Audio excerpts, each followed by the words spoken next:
What's good, everybody? Back with another video, and today I'm going to teach you guys how to create lo-fi music.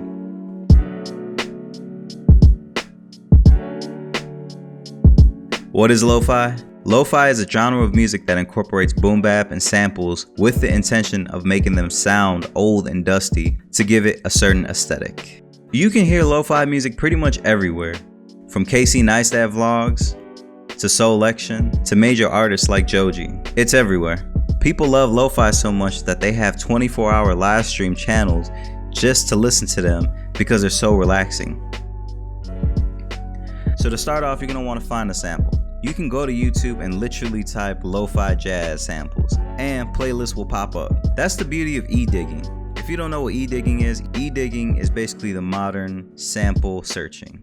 Back then, they used to go to record stores just to buy a whole bunch of old records just to sample. So e-digging allows us to be at home and just go to YouTube or go to any blog spot, wherever, and find samples. You can actually create your own samples using a standard piano or a Rhodes using Lounge Lizard. There's really no limits to this. So once you find the sample that you like, chop it up in either Edison, SliceX, or FL Slicer. I personally use FL Slicer because it's way easier and you can stretch it out with just a click. But it's also easier to do it on the playlist as well. So I have this sample, and this is what I chopped up.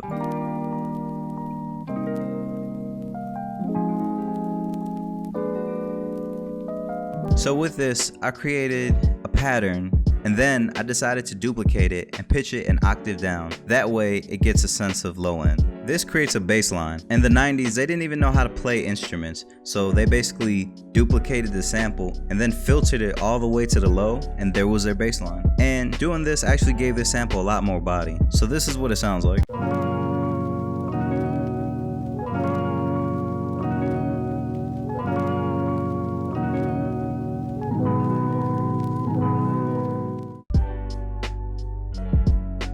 Now with lo-fi samples, the whole point is to make it dusty to give it an aesthetic. So what I did was I grabbed a parametric EQ, just cut out a little bit of the lows. Then I grabbed the stock fruity squeeze and used the squarizer. Now this is a bit crushing VST. This VST is free and it basically makes it sound like an old record. See, the reason why a lot of people love old records and analog gear is because they don't have the perfect level quality that we have with computers. Doing that gives it a sense of character. So with this VST, it basically makes the sound dirty and it adds a little bit of dust to it. This is what it sounds like without it.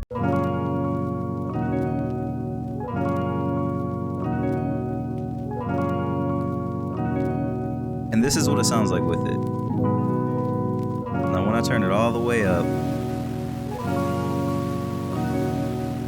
you can tell that it creates a bit of distortion to it. I can't really explain it all the way, but it's highly slept on. Then I decided to use an old tape emulation. What I really did was I just used the playback button and then the wow and flutter and just a little bit of noise and flux. Basically, wow and flutter is what makes it detune, and flux, I honestly don't know what it does, but it sounds fire though. And the real magic is this. This is a free VST called Unstable. This is actually really good. I didn't even have to mess with anything. It just makes it detune. Now, I'll explain this in a minute, but this is basically what it sounds like.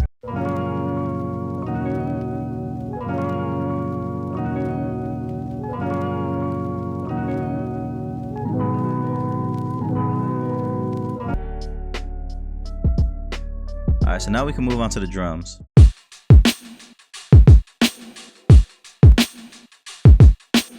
Now, all the drums from this beat are actually from my Angel Wings drum kit. This kit is actually boom bap and lo-fi inspired. It's a kit that I put out a minute ago, and basically those two genres inspired this whole kit. I have a whole bunch of hat loops, drum breaks, very punchy kicks, voxes, all sorts of shit. So I definitely recommend you check that out. You can also put a modern twist to it, like if you wanted to switch this into like trap drums or whatever. Basically what I did was I had this open hat with the sample.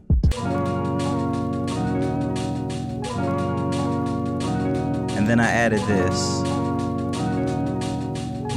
And the thing about this is I added variation to these hats. So all of this here, I just went one by one, added variation in the step sequencer. And then I added the snare. Now the kicks, you basically want to have the swing all the way up. I'm gonna play this with the swing all the way down, right? Now that's cool, that's fine, but you want to make this as natural as possible. So I'm turning it up to 25%. Big difference.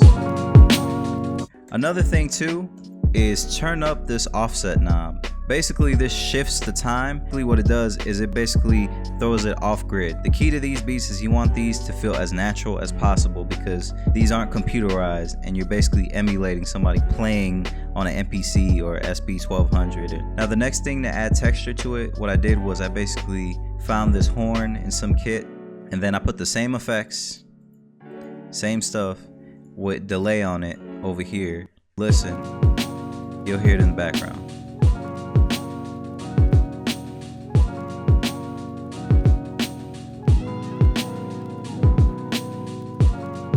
Now another key to these beats is texture. If you don't have these VSTs, if you don't even use FL, what you can do is you can find textures such as people talking or rain or whatever. I could add this here too. Turn this all the way down. There's really no limit to what kind of texture you can use. And after that, you could just grab a regular EQ, automate this to cut the lows off so that way the bass line shines like this.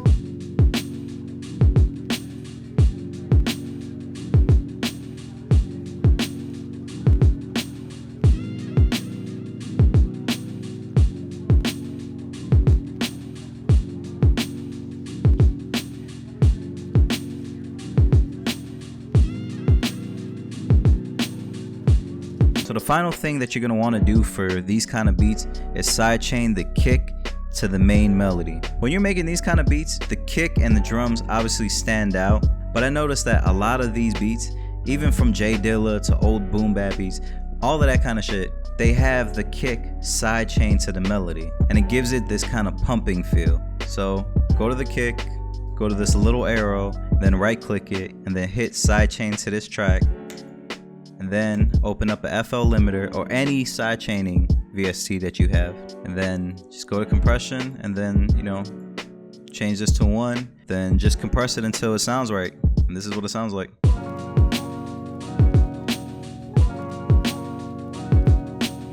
Structure wise, you really want these beats to just loop over.